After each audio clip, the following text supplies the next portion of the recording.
with in society. Let's go. If you don't know what the hovering hand is, you're probably too young or you're a female. Have you ever noticed how a lot of male celebrities, when they're taking pictures with their fans, they put their arm around them, but their hand is hovering. It's not touching their body, it's hovering. It's called the hovering hand. This guy is literally the king of keeping his hands to himself. Literally the fucking king of hovering hand. Take no chances with absolutely anybody. Jesus Christ. Even to Dolly Parton. Anyways, you get the point. Not really sure why I'm laughing. It's pretty sad that they feel like they have to do that. But why would men feel like they can't simply put their hand on a woman's back? Oh, could it have anything to do with false allegations, maybe? Men are so psychologically manipulated and gaslit in society that even that's a double cross for them, because on one hand, if they do that, if a girl's leaning in to take a picture and they don't touch her, it can be read as respectful. On the other hand, if they don't, it can also be looked at as lack of confidence, so they don't really know what to do. Oh, and you wonder, why don't men know how to act in society?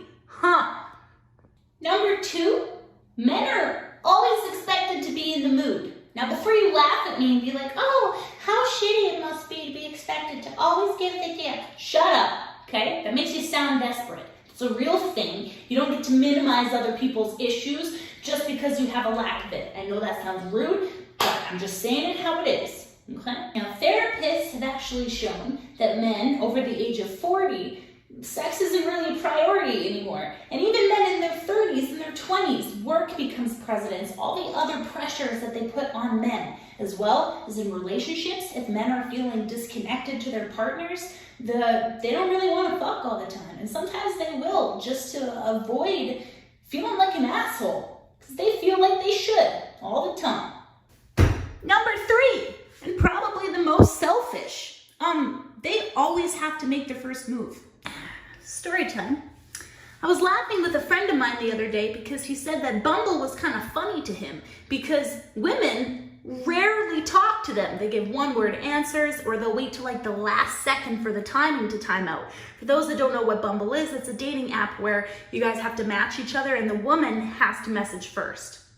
Well, there's a flaw with that. See, we've taught women that men have to make all the first moves. So now that women are in the position to make the first move, they don't know how to do it. I, for one, have always been the one, well, there's been a couple times, but most of the time, I'm the one to ask him out on a first date.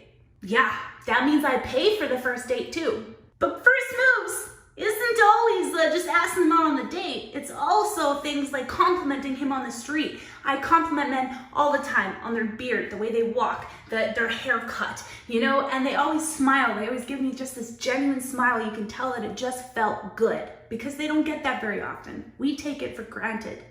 Now, what is number 4? Men die much, much sooner.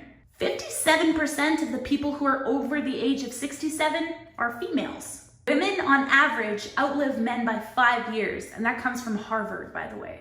Oh, but Lord knows, women love to throw that in men's face. Oh, this is why we live longer. You live longer because there is nowhere close to the amount of pressure on you that there is on men, and that is a fucking fact. Also, there's a lot more attention paid to your mental health than there is to men. That is a huge contributing factor. Thank you. But number 5, men suck at emotions. And why do they suck at emotions? It's not because they don't have them, and so it's just this rare thing, so they don't know how to handle it. They have them, just like you and me have them, except society gaslights them into believing that they don't have them, and then if they exhibit their emotions, it's toxic masculinity. When in reality, toxic masculinity is created by the pressures that society places on men, and in return, their behaviors can become toxic due to that. Are people still responsible for their own actions?